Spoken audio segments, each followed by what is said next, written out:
तृतीय अध्याय। अर्जुन बोले, हे जनार्दन, यदि आपको कर्म की अपेक्षा ज्ञान श्रेष्ठ माने हैं तो फिर हे केशव, मुझे भयंकर कर्म में क्यों लगाते हैं? आप मिले हुए से वचनों से मेरी बुद्धि को मानो मोहित कर रहे हैं, इसलिए उस एक बात को निश्चित करके कहिए जिससे मैं कल्याण को प्राप्त हो जाऊं। श्री भगवान बोले, हे निष्पाप, इस लोक में 2 प्रकार की निष्ठा मेरे द्वारा पहले कही गई है। उनमें से सांख्य योगियों की निष्ठा तो ज्ञान योग से और योगियों की निष्ठा कर्म योग से होती है। मनुष्य न तो कर्मों का आरंभ किए बिना निष्कर्मता को यानी योग निष्ठा को प्राप्त होता है और न कर्मों के केवल त्याग मात्र से सिद्धि यानी सांख्य निष्ठा को ही प्राप्त होता है। निसंदेह कोई भी मनुष्य किसी भी काल में क्षण मात्र भी बिना कर्म किए नहीं रहता, क्योंकि सारा मनुष्य समुदाय प्रकृति जनित गुणों द्वारा परवश हुआ कर्म करने के लिए बाध्य किया जाता है। जो मूढ़ बुद्धि मनुष्य समस्त इंद्रियों को हठ पूर्वक ऊपर से रोककर मन से उन इंद्रियों के विषयों का चिंतन करता रहता है, वह मिथ्याचारी अर्थात दंभी कहा जाता है। किंतु हे अर्जुन, जो पुरुष मन से इंद्रियों को वश में करके अनासक्त हुआ समस्त इंद्रियों द्वारा कर्म योग का आचरण करता है, वही श्रेष्ठ है। तो शास्त्र विहित कर्तव्य कर्म कर, क्योंकि कर्म न करने की अपेक्षा कर्म करना श्रेष्ठ है तथा कर्म न करने से तेरा शरीर निर्वाह भी नहीं सिद्ध होगा। यज्ञ के निमित्त किए जाने वाले कर्मों से अतिरिक्त दूसरे कर्मों में लगा हुआ ही यह मनुष्य समुदाय कर्मों से बंधता है। इसलिए हे अर्जुन, तू आसक्ति से रहित होकर उस यज्ञ के निमित्त ही भली भांति कर्तव्य कर्म कर।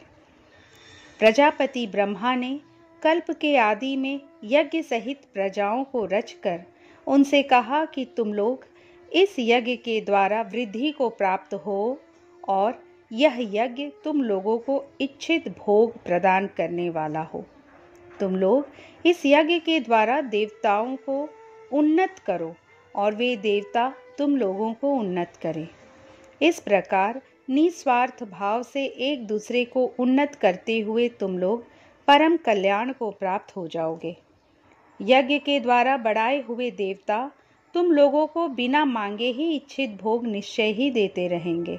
इस प्रकार उन देवताओं के द्वारा दिए हुए भोगों को जो पुरुष उनको बिना दिए स्वयं भोगता है, वह चोर ही है।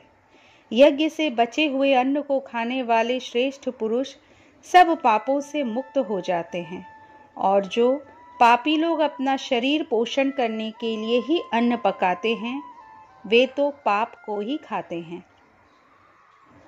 संपूर्ण प्राणी अन्न से उत्पन्न होते हैं। अन्न की उत्पत्ति वृष्टि से होती है, वृष्टि यज्ञ से होती है और यज्ञ विहित कर्मों से उत्पन्न होने वाला है। कर्म समुदाय को तू वेद से उत्पन्न और वेद को अविनाशी परमात्मा से उत्पन्न हुआ मान। इससे सिद्ध होता है कि सर्वव्यापी परम अक्षर परमात्मा सदा ही यज्ञ में प्रतिष्ठित है। हे पार्थ, जो पुरुष इस लोक में इस प्रकार परंपरा से प्रचलित सृष्टि चक्र के अनुकूल नहीं बरतता अर्थात अपने कर्तव्य का पालन नहीं करता, वह इंद्रियों के द्वारा भोगों में रमण करने वाला पापायु पुरुष व्यर्थ ही जीता है। परंतु जो मनुष्य आत्मा में ही रमण करने वाला और आत्मा में ही तृप्त तथा आत्मा में ही संतुष्ट हो, उसके लिए कोई कर्तव्य नहीं है। उस महापुरुष का इस विश्व में न तो कर्म करने से ही कोई प्रयोजन रहता है और न कर्मों के न करने से ही कोई प्रयोजन रहता है, तथा संपूर्ण प्राणियों में भी इसका किंचित मात्र भी स्वार्थ का संबंध नहीं रहता।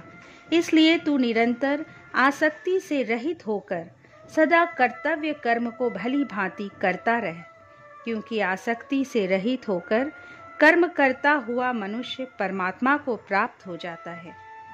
जनक आदि ज्ञानी जन भी आसक्ति रहित कर्म द्वारा ही परम सिद्धि को प्राप्त हुए थे।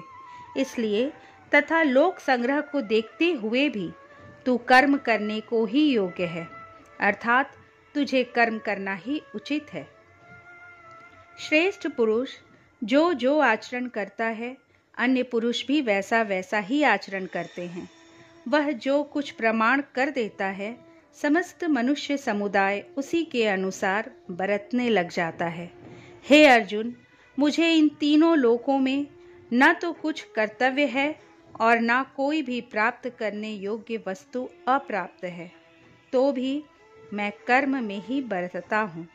क्योंकि हे पार्थ, यदि कदाचित मैं सावधान होकर कर्मों में न बरतूं तो बड़ी हानि हो जाए, क्योंकि मनुष्य सब प्रकार से मेरे ही मार्ग का अनुसरण करते हैं। इसलिए यदि मैं कर्म न करूं तो ये सब मनुष्य नष्ट भ्रष्ट हो जाएं और मैं संकर्ता का करने वाला हूँ तथा इस समस्त प्रजा को नष्ट करने वाला बनूं। हे भारत, कर्म में आसक्त हुए अज्ञानी जन जिस प्रकार कर्म करते हैं, आसक्ति रहित विद्वान भी लोक संग्रह करना चाहता हुआ उसी प्रकार कर्म करे। परमात्मा के स्वरूप में अटल स्थित हुए ज्ञानी पुरुष को चाहिए कि वह शास्त्र विहित कर्मों में आसक्ति वाले अज्ञानियों की बुद्धि में भ्रम अर्थात कर्मों में अश्रद्धा उत्पन्न न करे, किंतु स्वयं शास्त्र विहित समस्त कर्म भली भांति करता हुआ उनसे भी वैसे ही करवावे।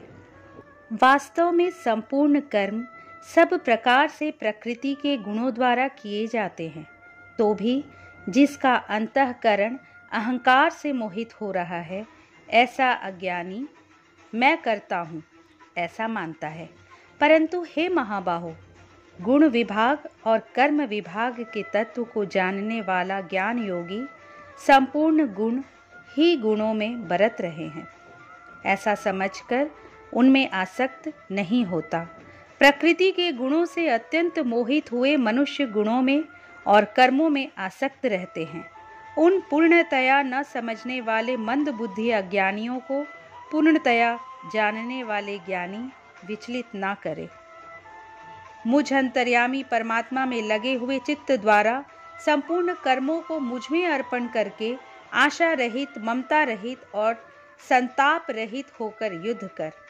जो कोई मनुष्य दोष दृष्टि से रहित और श्रद्धा युक्त होकर मेरे इस मत का सदा अनुसरण करते हैं, वे भी संपूर्ण कर्मों से छूट जाते हैं। परंतु जो मनुष्य मुझ में दोषारोपण करते हुए मेरे इस मत के अनुसार नहीं चलते हैं, उन मूर्खों को तू संपूर्ण ज्ञानों में मोहित और नष्ट हुए ही समझ। सभी प्राणी प्रकृति को प्राप्त होते हैं, अर्थात अपने स्वभाव के परवश हुए कर्म करते हैं। ज्ञानवान भी अपनी प्रकृति के अनुसार चेष्टा करता है, फिर इसमें किसी का हठ क्या करेगा। इंद्रिय के अर्थ में अर्थात प्रत्येक इंद्रिय के विषय में राग और द्वेष छिपे हुए स्थित हैं। मनुष्य को उन दोनों के वश में नहीं होना चाहिए, क्योंकि वे दोनों ही इसके कल्याण मार्ग में विघ्न करने वाले महान शत्रु हैं। अच्छी प्रकार आचरण में लाए हुए दूसरे के धर्म से गुण रहित भी अपना धर्म अति उत्तम है। अपने धर्म में तो मरना भी कल्याणकारक है और दूसरे का धर्म भय को देने वाला है। अर्जुन बोले, हे कृष्ण, तो फिर यह मनुष्य स्वयं न चाहता हुआ भी बलात् लगाए हुए की भांति किससे प्रेरित होकर पाप का आचरण करता है। श्री भगवान बोले, रजोगुण से उत्पन्न हुआ यह काम ही क्रोध है। यह बहुत खाने वाला अर्थात भोगों से कभी न अघाने वाला और बड़ा पापी है। इसको ही तू इस विषय में वैरी जान।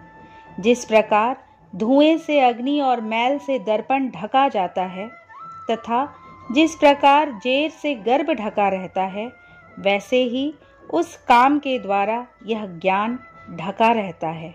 और हे अर्जुन, इस अग्नि के समान कभी न पूर्ण होने वाले काम रूप ज्ञानियों के नित्य वैरी के द्वारा मनुष्य का ज्ञान ढका हुआ है। इंद्रियां, मन और बुद्धि ये सब इसके वास स्थान कहे जाते हैं। यह काम इन मन, बुद्धि और इंद्रियों के द्वारा ही ज्ञान को आच्छादित करके जीवात्मा को मोहित करता है। इसलिए हे अर्जुन, तू पहले इंद्रियों को वश में करके इस ज्ञान और विज्ञान का नाश करने वाले महान पापी काम को अवश्य ही बलपूर्वक मार डाल।